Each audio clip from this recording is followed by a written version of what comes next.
Hare Krishna, Hare Krishna, Krishna Krishna, Hare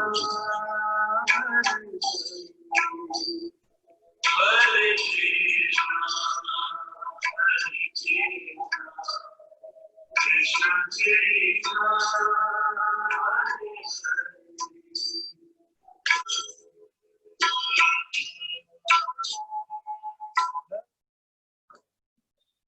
Hari Om. Hari Om everyone. Let's get started with today's satsang with invocation.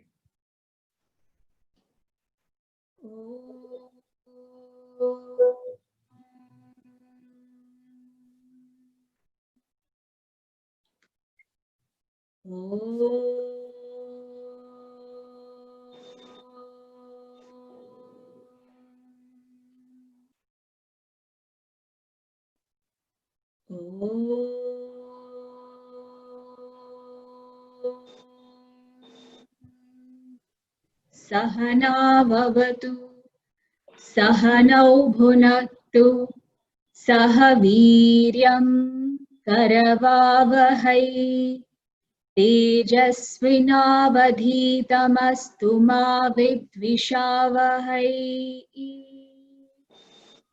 Om Shanti Shanti Shanti. Gita Dhyanam.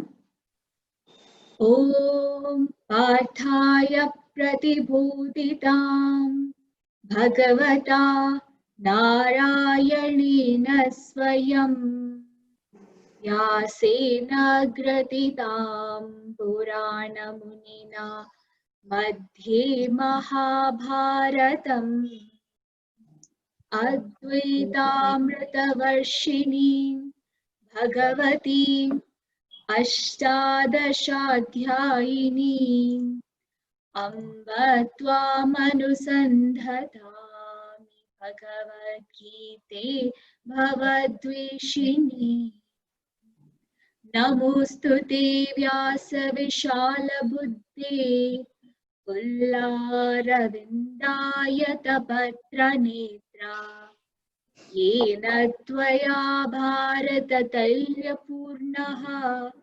Prajwalito Jnanamaya Pradipaha Prapanna Parijataya Putra Vaitrika Parnaye Jnanamudraya Krishnaya Gita Mritaduhe Namaha Sarvopanishado Gavo Dugda Gopalanandanaha Partho Vatsasudhir Bhokta Dugdam Gitamritam Mahat Vasudevasitam Devam Kamsachanuramardanam Devaki Paramanandam Krishnam Vande Jagadgurum Bhishmadronatata Jayadratajala Gandhara Nilotpala Shalyagrahavati Kripena Vahani Karnena Velakula Ashwathama Vikarna Ghora Makara Duryodhana Vartini Sotirna Khalu Pandavai Rananadi Kaivartaka Keshava Parasharya Vachas Saroja Mamalam Geetartha Ghantotkatam Nana Kyanaka Kesaram Harikata Sambodhana Bodhitam Loke Sajjana Shatparairaharaha Tepiyamanam Muda Bhuyat Bharata Pankajam Kalimala Pradvamsina Shreyase Mukam Karoti Vachalam Pangum Langhayati Girim Yat Kripatamaham Vande Paramananda Madhavam यं ब्रह्मा वरुणेन्द्ररुद्रमरुतः स्तुन्वन्ति दिव्यैस्तवैः वेदे साङ्गपदक्रमोपनिषदेर्गायन्ति यं सामगाः ध्यानावस्थिततद्गतेन मनसा पश्यन्ति यं योगिनो यस्यान्तं न विदुः सुरासुरगणा देवाय तस्मै नमः देवाय तस्मै नमः देवाय तस्मै नमः Hari Om. So we saw last time, we saw a very interesting aspect of the spiritual path as it is laid down for us seekers to follow. And it's a beautiful path that begins from Karma Yoga and leads to Mukti. We can say Jivan Mukti or Videha Mukti, whichever we want to pursue. But begins from Karma Yoga and leads to Mukti, finally. I'm not going to go through every step of the process now, but I would encourage you to go through it. I have included it in this satsang notes so that you can revise it once more. And it is nothing but a sweet design of the cosmic order for all of us. It's quite beautiful, and when we understand it and when we relate to it in our day-to-day life, we are able to follow it in a much better manner. Another crucial point that came up was the depiction and the definition, or two definitions of sannyasa and the two types of sannyasa. I'll repeat that: the depiction and the definition of sannyasa and the two types of sannyasa. So sannyasa was presented as total, complete, non-stop, dedicated pursuit. You know, there is a big misconception that sannyasa means giving up everything. This is a complete opposite, a 180-degree opposite definition of sannyasa as it is commonly known otherwise. Total, complete, non-stop, dedicated pursuit is called sannyasa. And we discussed that there are two types of sannyasa. One is vividisha sannyasa, which happens when there is a desire for knowing and takes place at the seeker stage. The sadhaka avastha, when a person is a sadhaka. The sadhaka is focused on shravana, manana and nididhyasana. So the primary activities that are taken up at the vividisha sannyasa stage are shravana, which is listening, manana, which is discussing, debating, asking questions, and nididhyasana, which is contemplation and meditation. And the other type of sannyasa that we discussed was vidvat sannyasa, which is at the lower stage, or the siddha avastha, once the person has attained tattvajnana. And that siddha is focused on samadhi abhyasa, where the person gets deeper into contemplation, deeper into absorption. Absorption in the wisdom that has been gained. This is the third thing that we saw, that while Sri Krishna urges Arjuna to perform Karma Yoga, and he does that multiple times, he also keeps praising, eulogizing this aspect of stability in wisdom. Asking Arjuna to do Karma Yoga, but at the same time glorifying the state of Sthita Prajna. And this leads to Arjuna asking his second question. And he is quite specific. He's actually very specific when he asks this question. And that is indicated by the use of the word iva twice, when he says, Vyamishreneva vakyena buddhim mohaya sevame. So there are two times that iva is used, conveying that both Sri Krishna's speech is perplexing to him and Arjuna's understanding is also very confused. And that is what Arjuna conveys to Sri Krishna. And then Sri Krishna, when he addresses his second question, begins by offering Arjuna a very beautiful compliment. He calls Arjuna Anagha. Anagha means sinless one. We have seen that sin is nothing but disturbances in the mind, essentially that come from the Shad Ripus, the 6 imperfections of the mind. And the mind intellect instrument is impurified by these imperfections. Bhagavan, by saying that Arjuna and calling Arjuna Anagha, he is implying that Arjuna has already removed these imperfections and he has obtained Chitta Shuddhi.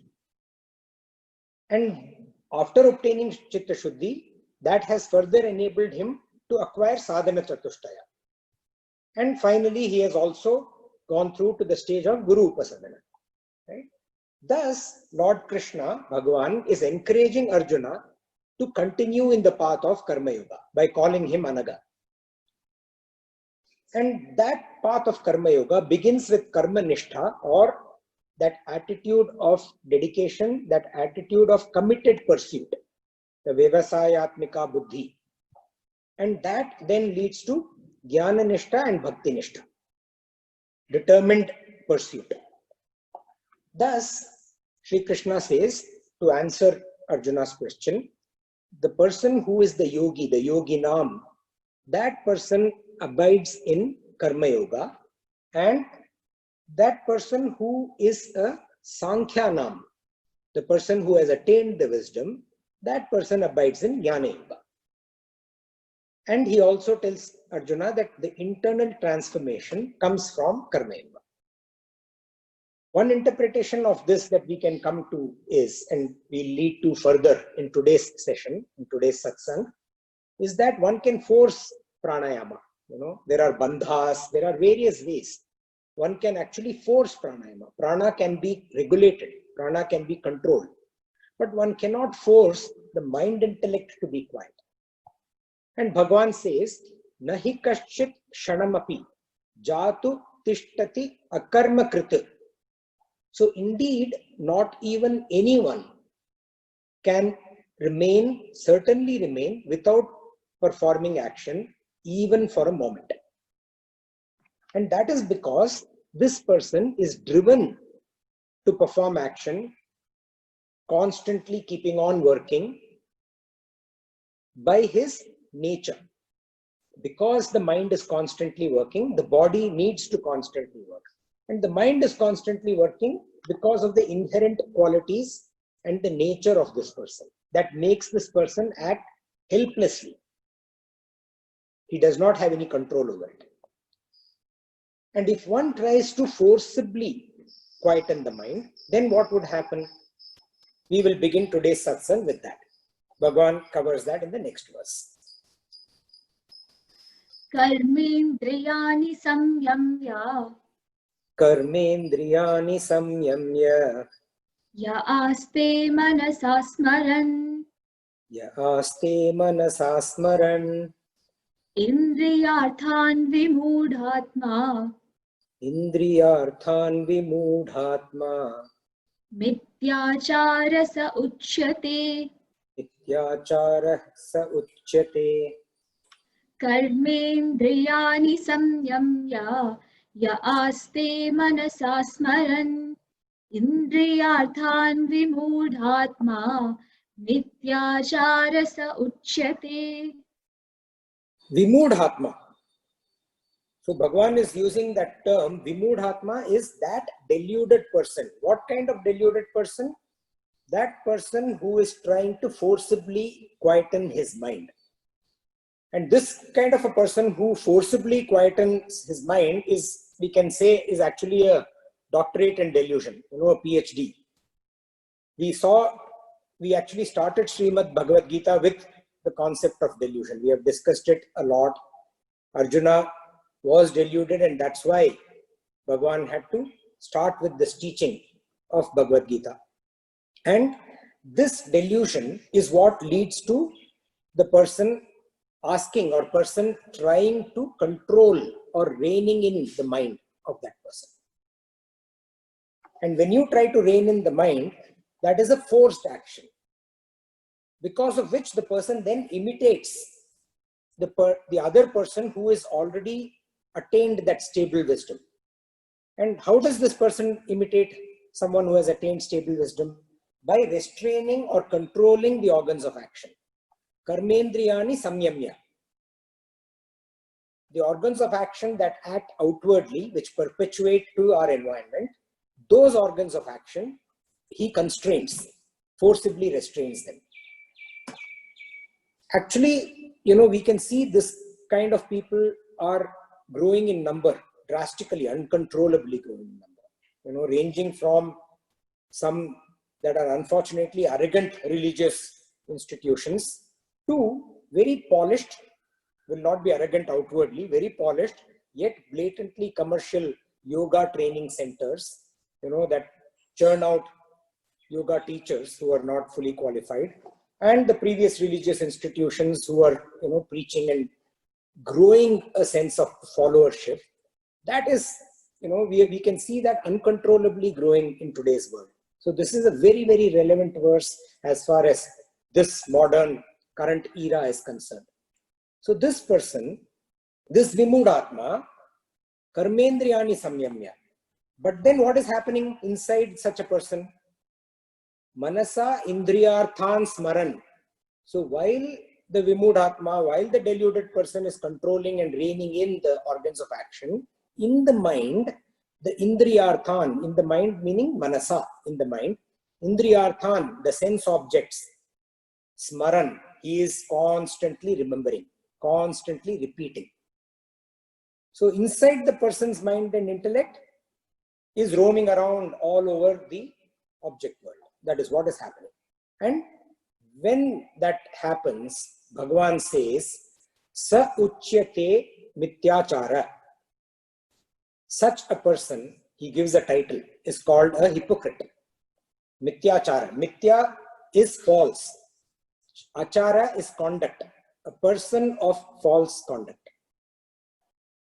So the organs of action are what? They are the hands, the legs, the vocal cords, the reproductive system, and the excretory system. These are the 5 organs of action. A person who does not act through his organs of action, but the mind is rife with memories of gratification, is a hypocrite. That person is cheating himself. Actually, mental dissipation is much more dangerous than physical indulgence. Better to use the faculties to serve the world rather than to curb the faculties and keep on having dissipation inside the mind. So there was this holy man who did all the prescribed actions as per the Vedas, outwardly. Nearby lived a prostitute. And a stream of customers would keep visiting her all through the day and especially through the night. And this noble soul, he kept watching, he kept count of all her misdemeanors, of every single one. A few times he summoned her, called her, and chided her, admonished her, and told her that you better change your ways. This is not good for you. She lamented upon her situation. She was desperate. There was no other choice. She had a family to support. She didn't have a father, the mother, the sisters, the brothers, all had to be supported by her. She gave a huge situation and lamented about it and prayed to him and prayed to the Lord and said, while I cannot change my ways, I cannot change my profession, because this is the profession, whether you think it is base or whatever it is, this is the profession that sustains me and my family. And I pray to you, I pray to Lord, please protect me. This further annoyed the recluse. And he actually started recording all her misdeeds, all her lapses. And how he did that was piling up pebbles, for every single misdeed as per him that she did, or every single customer that visited her, he kept a pebble, and that pebble became a small hillock. And when that gained significant size and proportion, he summoned her again, and in front of the entire public, he completely censured her, severely, publicly, and told her that the enormity of her sins were extremely huge. Now, this heartbroken woman, as the story goes, she died that same night. She just couldn't bear it anymore. And she just passed away that night. But she passed away appealing to the Lord, for deliverance. Please spare me from this unholiness, as people are saying it. And she prayed and passed away. Strangely enough, the same night, this holy man also departed. Now, the defiled remains of this prostitute, they were just thrown away in wasteland for the vultures and others to come and feed upon that. But the holy man was accorded a very respectful farewell. The scene develops in another stage, and that other stage is the Yamaloka. Just before you go to heaven or hell, you go to Yamaloka. So the next scene is in Yamaloka. The scene was very different. There, the prostitute was honorably received and sent to heaven, while this holy man, the recluse, was consigned to hell. And this excited him, and the excited holy man demanded from Lord, what is going on? Give me an explanation for this injustice. I've led all my life piously, following all the scriptural dharmas, while this woman, a prostitute, and what is happening here? And then Bhagavan tells him that although living in a polluted body, the prostitute's mind was always fixed on the divine. Whereas your mind, although leading an outwardly pious life, was always fixed on and wandering all over unholy concerns. That is why this is the result. And then Bhagavan continues, on the other hand, which means compared to the Mityachara, compared to the deluded person, a person who knows and a person who is aware that his mind is not pure enough, how would that person conduct herself? Is the next verse.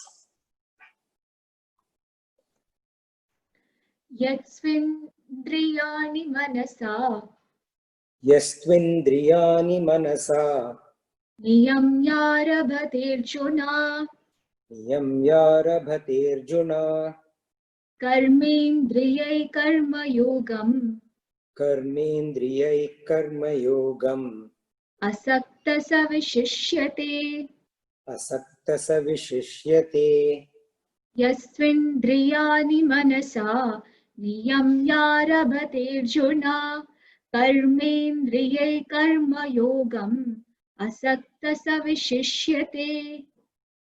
Yastvindriyani. Yes, tu indriyani. Here, please note the word tu. Tu means but. Yes is this. So here, Bhagavan is using the word but or tu to contrast this person from the earlier one, who is the Mityachara. This person who knows that his wisdom is not yet steady.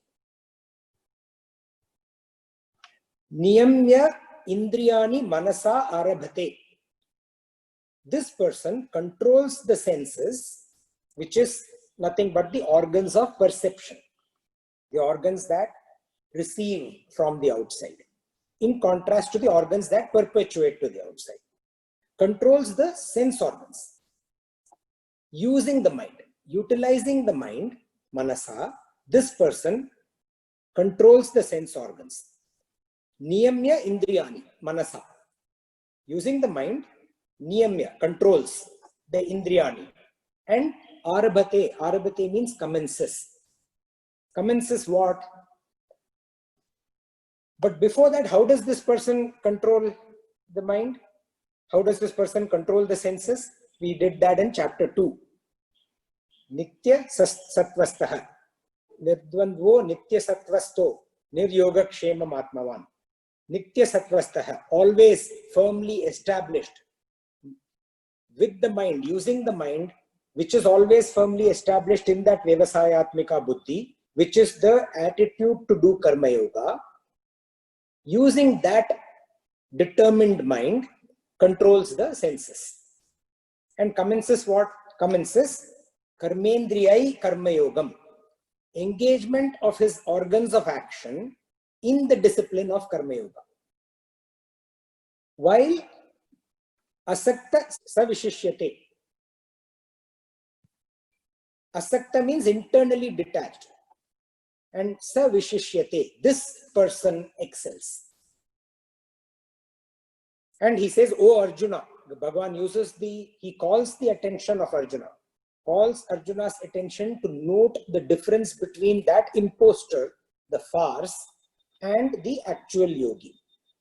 A person who looks disengaged from the outside, but is wandering inside, compared to another one who outwardly happens to be engrossed in action, but is inwardly focused on the Lord, on the higher ideal, while being detached from the object world. So there was this deadly cobra, which was in the woodlands and was a terror for trekkers who would pass through that place. Once there was the saint, a holy man, who was passing by and the cobra appeared. Just as it was about to strike, the cobra glimpsed a look at the holy man's face, and it saw a very serene face, a very calm, serene face. And looking at that calm, serene face, the cobra became meek. The saint advised the cobra, "Why are you so vicious? Just become calmer. Stop harming people. Do not hurt anyone. It's not going to give you anything. By hurting people, you are not filling your hunger. So don't hurt people anymore." And this serpent actually took the holy man's advice and decided not to hurt anyone and stayed true to its word. After a few weeks, the holy man again happened to pass by the same location, and he looked for the serpent this time. And what did he find? He found a battered, bruised, hiding snake. And he said, "What happened to you?" And then the snake said, "Oh saint, I took your advice, sincerely, obediently, I took it. I stopped biting people, and look at what they have done to me. With sticks and stones, they would beat me up every time they see me. So now I am on this bruised, battered state, and I have to hide from them." The saint smilingly rebuked the serpent, and he said, "I exhorted you not to hurt, but I never prohibited you from hissing." So the uncontrolled senses are like the poisonous snake, which are playing havoc. The curbed senses, forcibly curbed senses, are like the inactive state, almost beaten to death. But the sublimated senses, they cause harm to no one. And they protect the person from pitfalls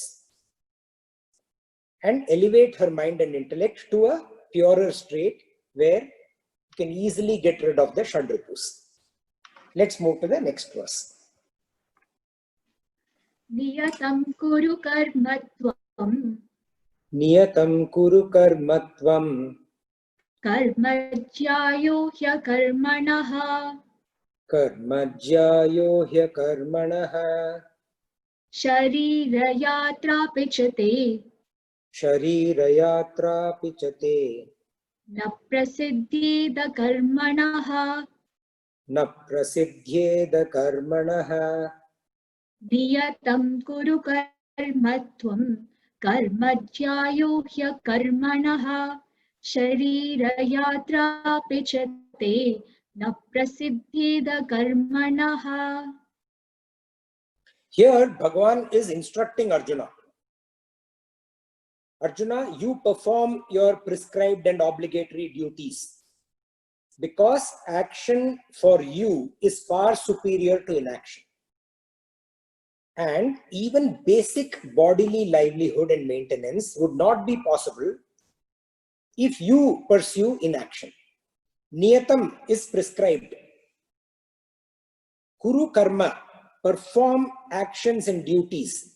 Because why? Karma, action, jyayo hya karmanaha, is superior. So, in the Bhagavad Gita, except in some rare instances, Bhagavan gives instruction sometimes, or he gives declaration. He makes declaration of the truth.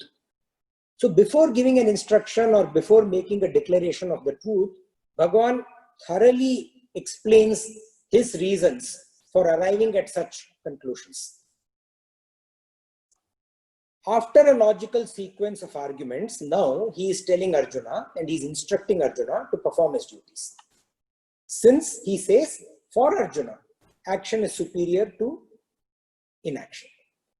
Hitvam, for you. For who, and who is Arjuna? What is his state? One who is not yet ready for akarmana. ultimate absorption, like the gulab jamun that we talked about that absorbs in the syrup. He is not yet ready for that stage. When the dough is being kneaded, you can't pour the sweet liquid and get a gulab jamun. You have to first get it ready to be able to be in a state for absorption. So Arjuna is still not, the kneading is going on for him.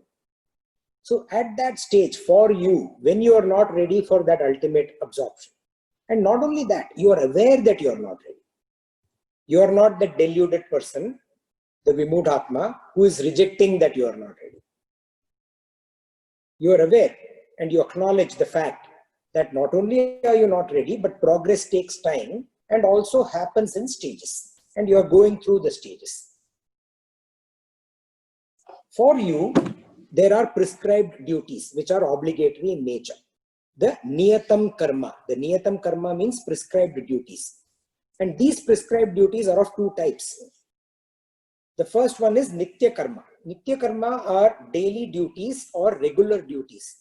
Duties which are indispensable for robust living. For example, sleeping. Without sleep, after some time, we'll all be exhausted. Robust living is not possible. Bathing, eating, daily worship, paying bills, following rules. Duties which are indispensable for robust living. And the second type is Naimittika Karma. Naimittika Karma means karma that is there because of nimitta. Nimitta means occasion. Duties that are demanded of you because of the occasion. Together, these two duties and the Naimittika Karma, they arise because, how does the occasion arise? The occasion arises either because of one's vocation, which is profession, a role, position, circumstances. These are the ones that lead to Naimittika Karma. So going to office is a Naimittika Karma. Feeding your baby is a Naimittika Karma for the mother.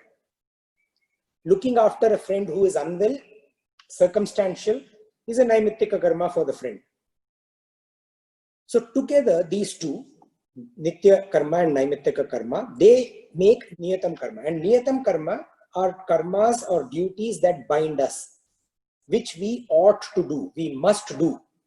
So in this case, what is Bhagavan leading to? He is telling Arjuna again and again and again, you ought to fight.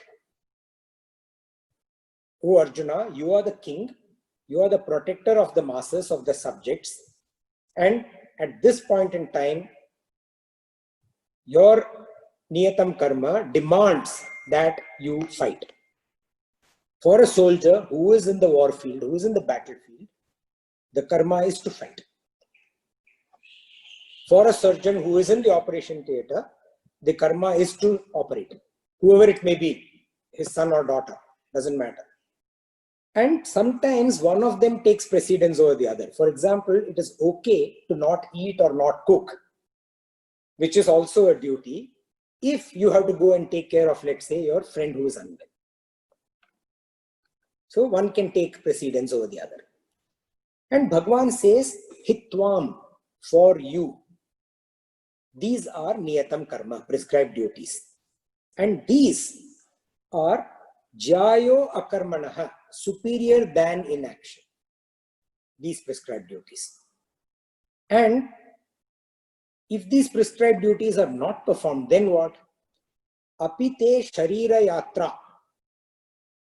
Even your bodily journey. What is the bodily journey? Bodily journey has two parts. One is the maintenance of the body, and the other is the use of the body for your sustenance, for your profession, or whatever it may be. Even your bodily journey, which is maintenance and use, na prasiddhyeda karmanaha, would not be possible by inaction. When you're in this stage and you close down your eyes and say, I'll meditate, forget about attaining Chitta Shuddhi. You will not even be able to maintain your physical body. You will not even be able to perform your role in whichever role you are. And you will not even be able to complete this bodily journey which is required for you to complete. In some cases, life may go on, but the beauty of living will go away. Let's recite the next verse.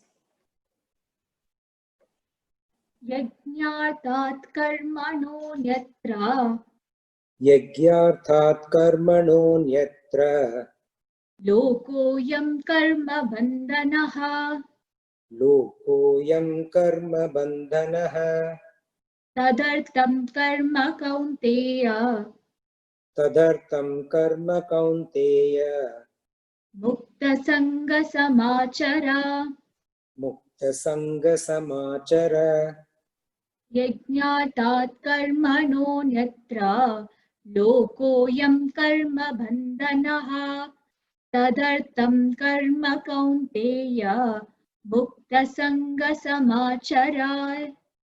Yagyarthat, for the sake of sacrifice. Giving up or sacrificing is what? It is something that you would otherwise do. Anything that we let go, anything that we give up to do something else is sacrifice. We saw that in sannyasa also. When you let go of the lower to attain the higher. If we are doing Kapalbhati, you have to first of all let go of your sleep. And second of all, you have to say that today I have done 500, tomorrow I'm going to do 1000. Giving up 500 to go to 1000. So giving up of the lower to attain the higher. Giving up of something to attain something else. What you would otherwise do. If I have to lose weight, I have to give up on sleep, get up an hour early and go for running or walking or whatever other form of physical exercise that I need to do. And when that happens is when you work for the higher ideal. So in this example of losing weight, that losing weight, the need for exercise, the need for keeping my body fitter, that is the higher ideal. That is nothing but what we have seen earlier as Ishvara Arpanam, Ishvara Arpana Buddhi. So giving up, sacrificing, Ishvara Arpana, Yagyarthat. So Bhagavan is introducing a very interesting concept here. The spirit of Yagya, the spirit of cooperative endeavor. Yagya is nothing but cooperative endeavor. What is that? Cooperative endeavor. See, the law of the jungle, the law of economics in the modern world are the same. Each one is for himself. Cutthroat competition. Crush someone who can be crushed. Don't even think twice about it. Every species in this planet, under the universal law, it is created to have love, tenderness, mercy, kindness. But the human being has crossed beyond. Except the human being. Otherwise, you will see, look around, you will see that every species follow these fundamental universal laws. Imagine if the sun took a holiday, one of the most quoted examples, okay, and that too a paid holiday. What would happen? Ultimately, the North and the South Pole would meet each other. The Earth will collapse into each other. The two extremes will get into each other. So deriving pleasure from working for the higher ideal is called worship, Yagya. It is nothing but Yagyo Vaihi Ishvara. Sacrifice for the Ishvara, sacrifice for the higher ideal. And Bhagavan says, Karmanonyatra. Karmanonyatra, any other action. Any other action other than what? Other than the Yagyarthat. Anything else other than for the sake of sacrifice. Lokoyam karma bandhanaha. Any other action lokoyam by the people leads to karma bandhanaha. Bondage due to those actions itself. The cause for the bondage is those actions. You get bound to those actions. For example, if I don't get up and go to work out and do my run, I am bound to sleep. So I'll get bound to that action by that action. By the action of sleeping, I am bound to sleeping. And I give up on the higher, which is the exercise, which is good for me. In this case, it is obvious that exercise is better for me than sleep. To the contrary, if I'm sleeping 2 hours a night and I'm not even sleeping 2 hours a night, it's complete opposite. Sometimes when you're not able to sleep, insomnia, you are giving up on what is necessary for basic maintenance of the body. And Bhagavan gives the instruction, samachara karma kaunteya tadartham mukta sangaha. Samachara means perform with excellence this karma action, O Kaunteya, O son of Kunti. Samachara karma kaunteya tadartham, for that sake, for the sake of sacrifice. Then you will be mukta sangha, which means free from all attachments. If you do it for the sake of sacrifice, you will be set free of the attachment. So I'm aware of this ashram which was started near Ooty. And Ooty hills, ashrams are difficult to start because by 3:30, 4 o'clock, the sun is down, people start feeling cold, and in the hill stations, life comes to a standstill. If not after 3:30, 4 o'clock, definitely after 5 o'clock. Life is just quiet, it's all quiet in the hills. So, it was very difficult to start the ashram. And obviously, when you start an ashram, you need funds. So there's the secretary of the ashram went to collect funds.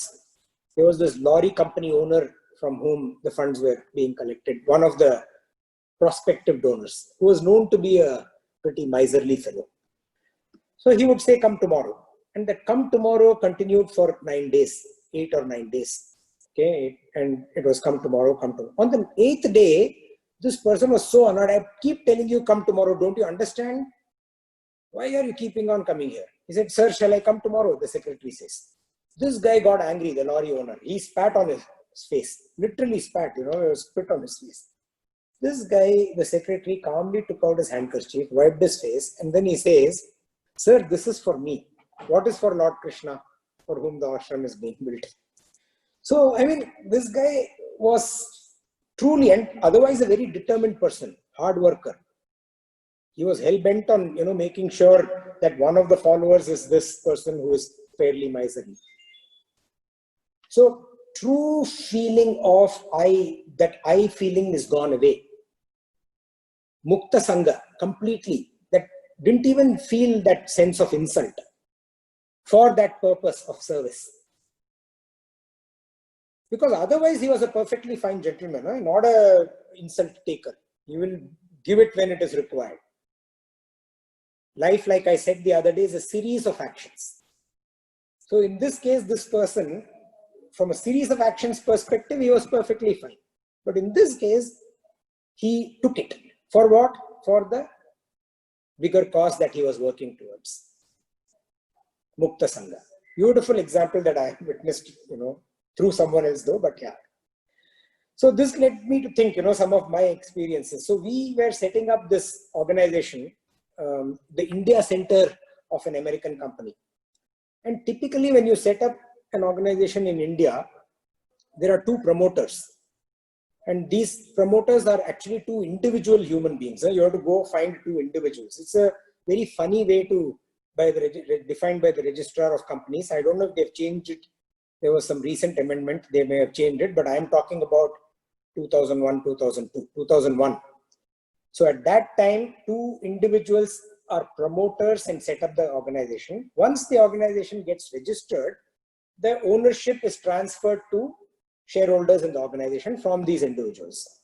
So like I said, this was turn of the century and Enron had happened, a lot of corporate debacles in corporate America. Enron was a big failure, and the American corporation, the head office was very extremely, careful. So they said two individuals, unknown people, we cannot trust, we will not do this. So then Ernst & Young was the advisor, who was helping us set up the company, and I am supposed to run the organization, set up and run the organization in India and in Asia. So Ernst & Young and we went to the registrar's office, and he was very firm that this is the rule and you got to follow the rule. And we were trying to explain and logically reason with him, saying that, the rule is to have 2 promoters. And the corporation is saying that we will have 2 promoters in that case, where the American entity and the Dutch entity of that organization. So 2 institutional promoters instead of 2 individual promoters. So the registrar was very adamant. And, we got documents and all that. And it so happened that all the Netherlands company documents were in Dutch language. That irritated him and he threw us out, especially the E&Y guy. Ernst & Young is a company that deals with these people often. For me, he's just looking at me as a person who's setting up an India center, whereas the E&Y guy is looking at him as a consultant. And like I said, that previous example, lorry company owner spitting, he didn't spit, but it was equal. The insult was pretty bad. Just threw us out, especially the E&Y guy. The reason is because later on he called me, he said, "Aap aa jaiye, you please come and sit down." So, and he said, "Don't ever come in front of my face." So this poor guy, he was actually insulted and he went and sat outside waiting for me. But guess what? By then, both of us were married to the bigger cause. The first bigger cause was, by the way, it so happened that the founder of this company was my brother. So I was very passionate about, setting this up in India. The second thing was that we had made a commitment, that we will set this up. This was something that it was almost looking like, and the American corporation was saying, so if you're not able to do it, let's forget it. We will look at other plans. We will not set up the office in India and so on. But we had made a commitment. And the third thing was that there was this opportunity to build a technology ecosystem in India, right? I mean, this, if you see in the 2 decades spanning from, say, around 95 to 2015, the tech industry in India went like that. And, this was a huge opportunity for us to contribute to the technology ecosystem in India. So all this were, quote unquote, the higher ideal for the 2 of us. And this seemed to be a big quandary. We were all stuck in it. Every single day for the next 4 months, we went and sat in front of the registrar's office. Every single day, not a day, not without fail, except when the office was closed. When there was a public holiday, Sunday, we would not go. Every other day, we went and sat there. And we, logically argued the reasons. And for a few days, for about 2-3 months of those 4 months, nothing. We just used to sit outside the office. He wouldn't meet us. After about 1.5 months, he said, "Acha, please give them tea." So we got some tea while we were sitting. And after about 2.5 months, he said, "Okay, come inside. What do you want? I've told you so many times." But we were able to somehow convince him and show him that legally it is possible to do what we are saying. And finally, it happened. So essentially, that Mukta Sangha, that dedication to that higher ideal, and when you completely devote yourself into that without a selfish purpose, because it was very easy for both of us, to just leave and do something else in life. 4 months is not a joke, but the satisfaction that you get after doing this is immense. It is absolutely immense. So in the following 4 verses, and I'm going to go beyond 5 again today, in the following 4 verses, Bhagavan is sharing the concept of Vedic socialism. It's a beautiful concept. Okay. So explain how the work with a spirit of service, without a selfish motive, or without a motive for selfish gain, personal selfish gain. How do you do that? And Krishna says, only in the spirit of cooperative endeavor, that is, only in the spirit of yajna, can all species prosper. Man, in his extreme greed, in his extreme selfishness, extreme desire to possess more, man has basically been stampeding the natural rhythm of God's society. And Bhagavan is going to talk about that aspect now in the next 4 verses. But we'll go one by one. Sahayajna praja srishtva Sahayagya praja srishtva Purovacha prajapatihi Purovacha prajapatihi Anena prasavishyadvam Anena prasavishyadvam एषवो स्त्विष्टकामधुक् एषवो स्विष्टकामदुःख सह यज्ञा प्रजा सृष्ट्वा पुरोवाचा प्रजापतिः अनेन प्रसविष्यद्वम् एषवो स्त्विष्टकामधुक्. So Srishtva means having created. Having created what? Prajaha. Prajaha is humankind. And how did Bhagavan create? Saha Yagya, along with the Yagya spirit. The creation itself, humans didn't get created on their own. Humans are part of this humongous creation and of various elements other than human beings and the spirit of Yagya. Saha Yagya. Puro Vacha Prajapatihi. In the beginning, said who? The creator, Prajapati. Prajapati means creator. Puro in the beginning, Prajapati the creator, Uvacha said. And what did he say? He said, Anena Prasavishayadvam. By this, Anena, by this, by what? By this Yagya spirit. By this Yagya. Prasavishayadvam. May you grow. May you prosper. Esha vostu ishta kamadukha. And let this be for you the cow of plenty. Ishta kamadukha is the cow of plenty. So one meaning of yagya is worship. Like I said earlier, yagyo vaihi ishvaraha. One who is worshipped. And the other aspect of yagya is sacrifice. So worship is for the Ishvara or the higher ideal, and the sacrifice is also for the higher ideal or Ishvara, which means both are the same. And there are 5 types of yagyas. We will quickly go through the 5 types of yagyas. This is important. Okay?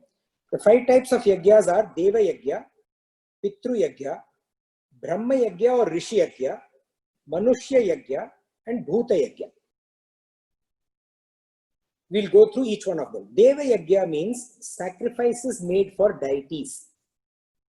All of us know there are hundreds of thousands of deities in Hinduism, in what we worship, right? All elemental forces were conceived to be deities or devas in the Vedika period. All the elemental forces. The concept of one universal power, which is ever active, always active, in the world of phenomena, receiving names as appropriately connected to the multiple function that universal power is performing. So the universal power is ever active, and in its ever activeness it is performing various functions, and associated with those functions it gets names. Those are the names given to the devas, the deities. In the Brihadaranyaka Upanishad, it is said, how many devas are there is a question that is asked, and the answer is given. And the answer goes in 7 ways. It says 1A, 303, 3003, or 33, or 6, or 3, or 2, or 1.5, or 1. Now let's see what this means. This implies, we'll start from the 1. The one deva, according to the function of that deva, manifests in 33 crore ways. 33 crore is 33 followed by 7 zeros. That those many deities are worshipped. This one deva is Prana or Hiranyagarbha. And the deva is called Brahman. The 1.5 devas are Vayu, air. And Vayu is essentially plural. It's not singular. That's why 1.5. 1.5, why 1.5? More than 1? That's because it moves around. Air is more than 1. It moves around. And everything germinates and grows in it. The 2 devas are Prana, which is vital air, and Anna, which is foodstuff. The 3 devas are Prithvi, earth, Varuna, sky, and Dayu or the heavens. For within them, all other devas are comprehended. Within the Prithvi, earth, Varuna, sky, and the Dayu or heavens. The 6 devas are Prithvi, Varuna, Dayu, that is earth, sky, and heavens.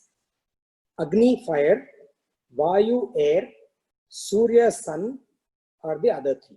And in between them, the entire universe is comprehended.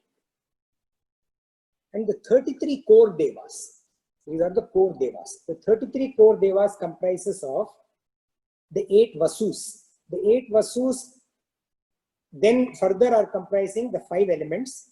The 5 elements are Agni, fire, Prithvi, earth, Vayu, air, Jala, water, and Akasha or space or ether. These are the 5 elements. The 6th is the Surya, the sun, the Dayu, the heaven, and the Soma Nakshatra or the moon and the stars. Those are the 8 Vasus. The second aspect of the 33 devas are 11 Rudras. And these Rudras are personifications of the 10 kinds of pranas. And the 11th one is the mind intellect instrument. The 10 kinds of pranas and the mind intellect instrument, they together make the 11 Rudras. And the Rudras are responsible for the metabolic process of the physical being or the body. These are the ones that enable that IPO model that we talked about in the introductory session. You know, the input, process, output, where you perceive, you process it within your objective mind, move to the subjective mind, and then perpetuate. These are called Rudras because they cause grief when they leave. The process of their leaving is death. And it's a very, very tough, difficult process. And at that time, there is a lot of grief. That is the reason they are called Rudras. The next component is of the 33 deities or devas is the 12 Adityas. The 12 Adityas are either the 12 months of the year, and they also represent attributes of social life. The next component is Indra, which is personification of thunder or electricity. And the final composition of the 33 devas is Prajapati, the creator, the manifestation form of Brahma, the various aspects of Brahma that help manifestation happen. Later on in Bhagavad Gita, all of this is covered in more detail. It's very, very interesting. So this is Deva Yajna. Deva Yajna is basically the sacrifices made for the devas. The next type of yajna is Pitru Yajna. Pitru Yajna are sacrifices made for ancestors, acquiring and passing on traditions of our ancestry. That is very, very important, especially for Indians today, because we are losing our ancestry. We have become so westernized in our ways and approach that we are not doing this Pitru Yajna at all. The third one is Brahma Yajna or Rishi Yajna, sacrifices made for our vast scriptures, learning and spreading the ideas of our scriptural text, which are the Vedas. And also yajnas done for the rishis who bring them to us. The sacrifices done for them. So sacrificing some of your other daily activities to attend this satsang is a Brahma Yajna or a Rishi Yajna. So thank you very much for doing that. And those who don't do that, I'll encourage this satsang or some satsang, some kind of a pursuit which is spiritual in nature, will get counted as Brahma Yajna. The next one is Manushya Yajna, sacrifices made for fellow human beings. Duties towards our family, taking care of others, helping those who are needy, helping those who are not as fortunate as us. Those come under Manushya Yajna. Socialism in governance come from this root, stems from this equitable distribution. As a contrary to capitalism, socialism stems from this concept. By the way, bribery also stems from this concept. So everything has that yin and the good and the bad. So this aspect of taking care of people who are not as fortunate. When it is benevolence, it is yajna. When it is demanded, it is bribery. In India, there is bakshish and there is ghoos. Bakshish is benevolence, ghoos is bribery in Hindi. So Manushya Yajna is sacrifices made for fellow human beings. And the fifth and the last kind of Yajna is Bhuta Yajna. Sacrifices made for other creatures. Letting them grow, all other creatures. Not using them to fulfill our selfish desires. So the creatures are created, the Creator created us along with these duties that we ought to perform as worship. This is not a choice, we ought to perform. And the sacrifices that we should make for the overall well-being of all elements of creation, of every single element of creation. One of the concepts that we often talk about is Vasudhaiva Kudumbakam or Kutumbakam. Vasudhaiva Kutumbakam means the whole world is a single family.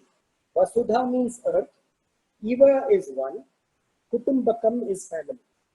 The whole world is a single family. This concept essentially urges people to practice acceptance and also live in harmony with each other. First, ensure the welfare of fellow creatures, and then, after that, derive your own welfare from that, what you have done for other creatures. Well, it follows. Give away everything you have, give away everything you know, and more will come back. This verse is one of the most beautiful verses in Bhagavad Gita and also one of the most abused ones. You know, like I said, the benevolence and the bribery. Most beautiful and most abused.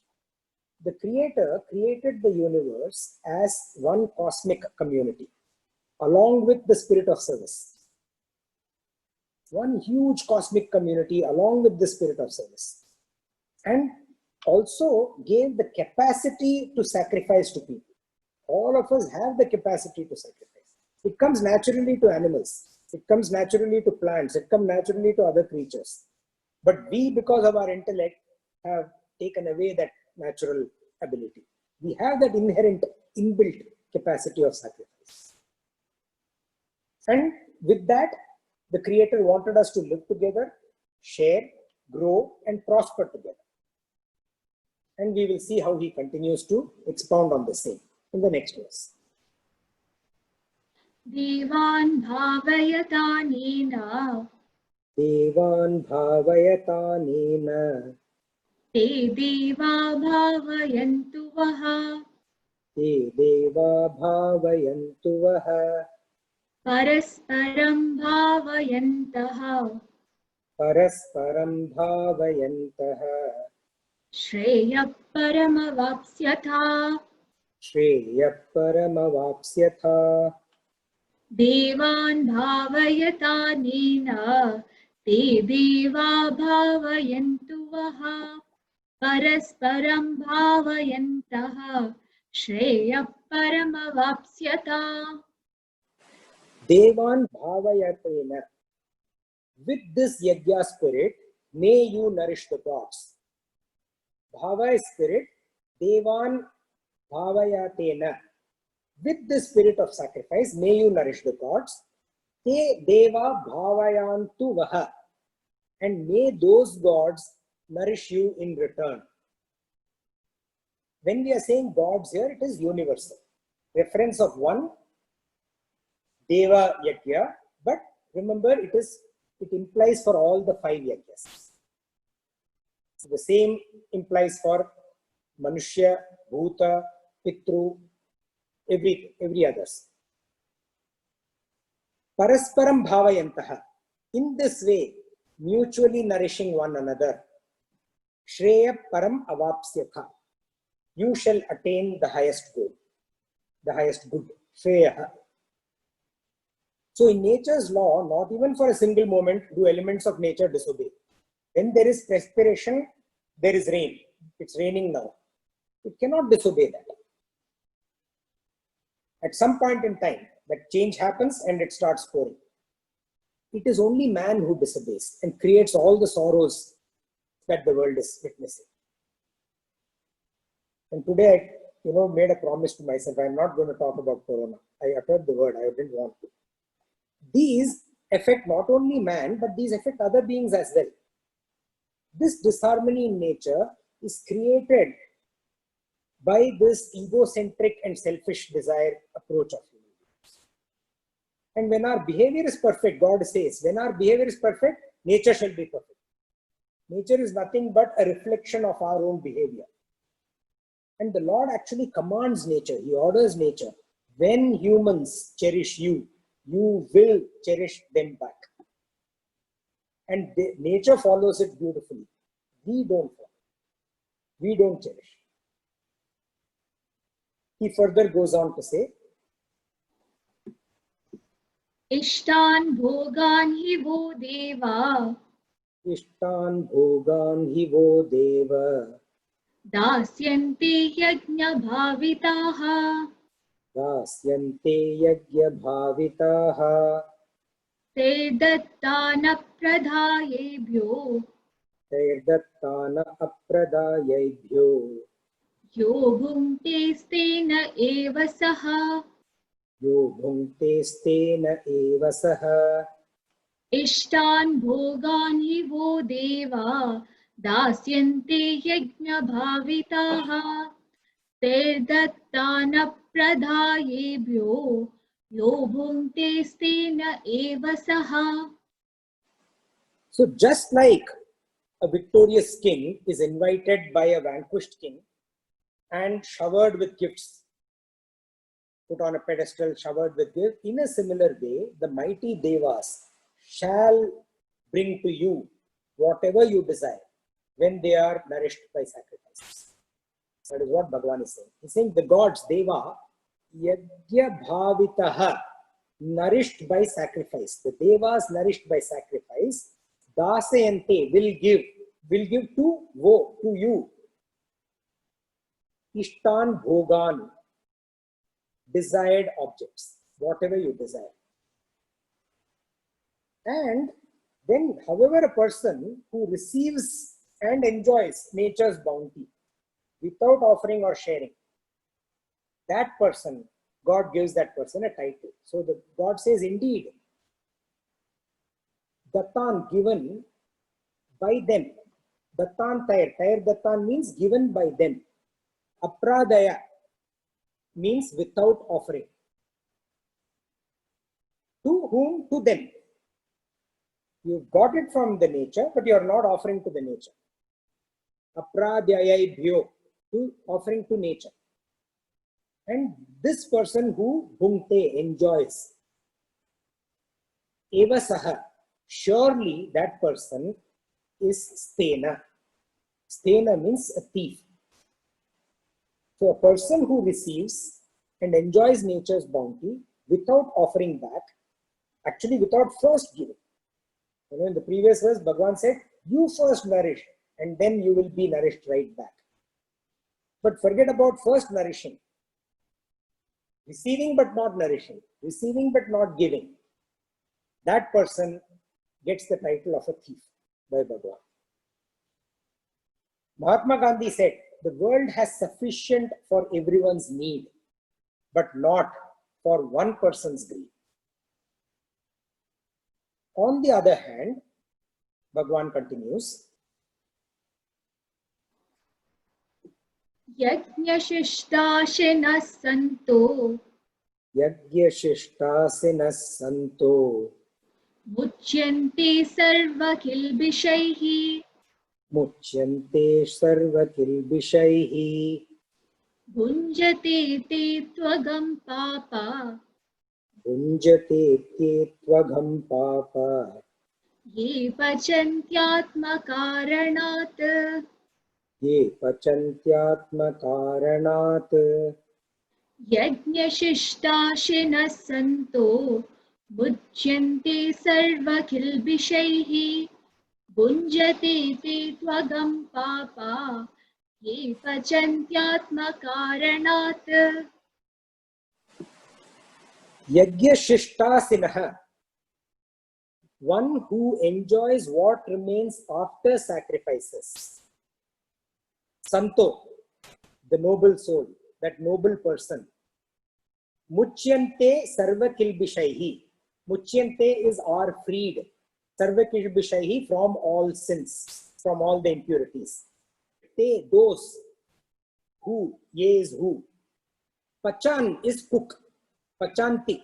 Pachanti means to cook. Atma karanat.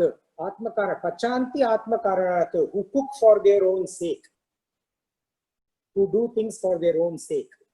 They indeed are wicked, sinful people. So Bhagavan says, those who enjoy the remains after sacrifice, whatever is left over after. When a guest comes home, do we start eating first? We wait for the guest to eat. Sometimes, in fact, some people I have seen, they don't eat at all till the guest has finished completely. At least people like us, we wait for the guest to have the first morsel. And then for me, for example, I will wait for the guest to eat. First take the plate and start eating, and I'll take. I've been to homes where they do not touch the food till we are done and put the plate aside. Then they will eat. So those who enjoy what remains after nourishing others. And how do you nourish others? Bhagavan has given us 5 yagyas that takes care of all creation. Such people are freed from all sins, all the impurities, the shadritus. But on the contrary, those who cook and consume for themselves, for their own sake, they are indeed wicked and sinful. Now, this is in Bhagavad Gita, this is in the scriptures, but I was so surprised, and so actually I had goosebumps. I was watching this Netflix series called Our Planet. Beautifully made Netflix series called Our Planet. And I'm going to just quote from that series. Okay, this is not one word is mine, entirely quoted from there. Nature was created and its relationships of mutual giving have taken millions of years to evolve. However, because of one species, the humans, this could all be gone in a decade. In the last 20 years, poaching for bushmeat has halved the gorilla population in the Congos. They and the elephants, that is the gorillas and the elephants, they are the gardeners of the jungle, the seed dispersers. I didn't know this, okay? They are the gardeners, the elephant, these huge creatures, they are the gardeners of the jungle, the seed dispersers. Many trees owe their existence to these large animals. Elephants are poached for their tusks, whereas gorillas are poached for the bushmeat. And the depletion in their population results in the loss of these mega seed dispersers, leading to loss of megafauna. The megafauna, I mean these forests, they are so rich. Even if we go to the Western Ghats, unbelievably rich forests.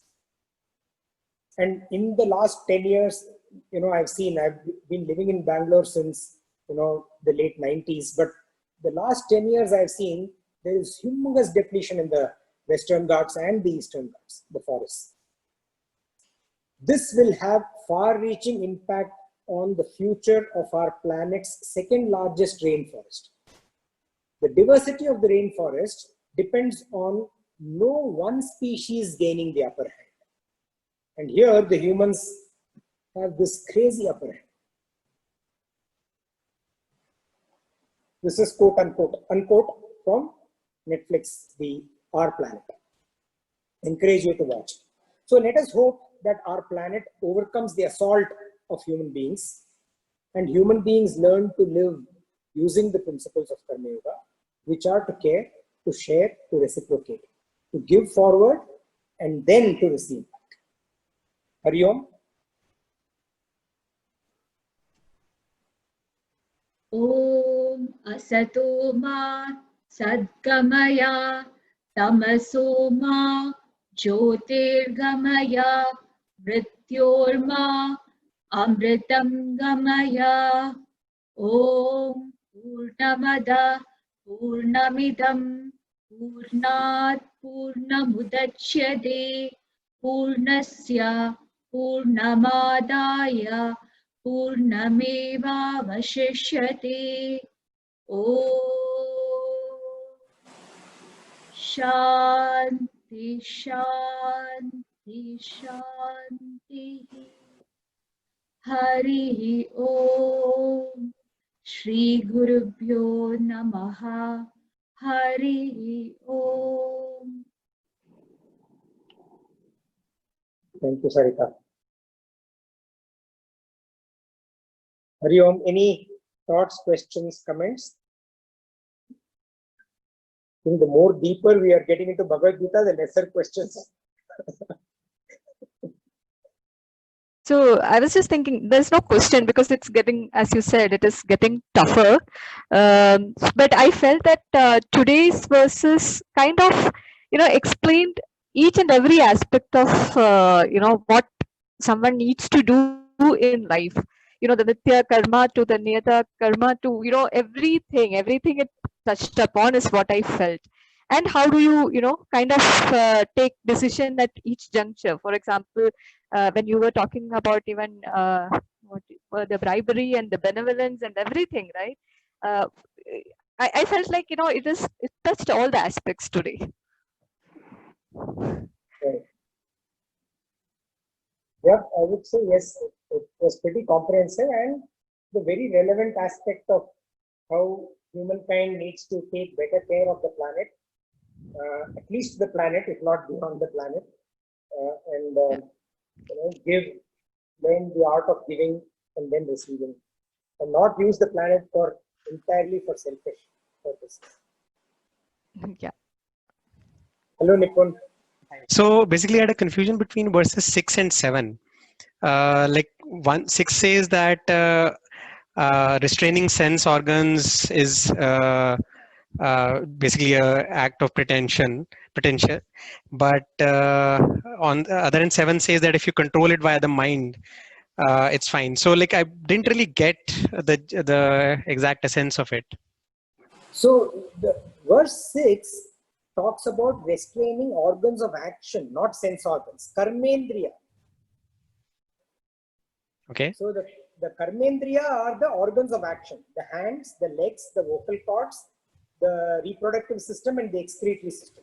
Okay. So people who forcibly restrain their organs of action, which means what? Which implies that outwardly they are appearing as if they are inactive, but inwardly their mind is roaming around and thinking about all. That's the story, where the saint who got after that prostitute, outwardly, following all the saintly aspects and the scriptural aspects which the world is worshipping, but inwardly, even in the modern times, we see cases where these quote-unquote saints, there are these cases where they've been, or some of them have been jailed, some have fled the country, and so on, right?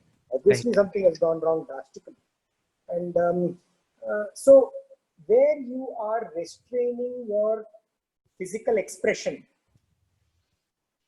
by pretending to be in meditation, by pretending to do yoga, whereas inside your mind is wandering all over. Right. What you have cherished in the past, or what you are imagining in the current or the future. That is the verse 6. Verse 7, on the contrary, talks about people who know, who acknowledge that I am not yet ready for absorption, that I am not yet fully got that steady wisdom. I have not attained that stage. I still need to progress through the stages. And that person reins in the senses using the mind. Got it. So the senses in this case are what? The eyes, ears, nose, tongue, and skin. The sense organs. Okay. Not the organs of action. I see. It's perception organs. The others are the perpetuating organs. The organs of actions are the ones that perpetuate. The sense organs are the organs that receive or perceive. So using the mind, restraining the sense organs, and what does that do? That then allows the mind not to wander around. And because the mind is not wandering around, with that aspect of non-attachment, this detached mind is doing karma yoga, performing the duties. Which duties? The niyata karma. So, like, just to give an analogy, is this the right, is the following the right analogy?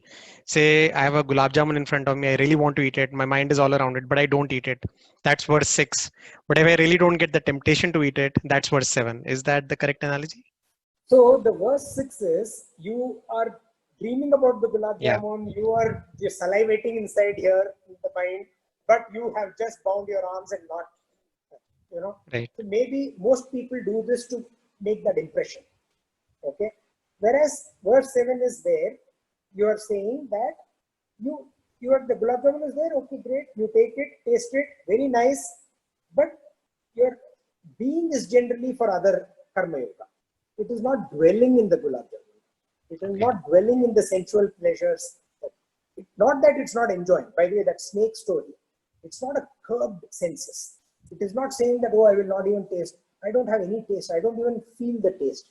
No, even the greatest of sannyasi, they experience the world as God has to made the creation to offer to us.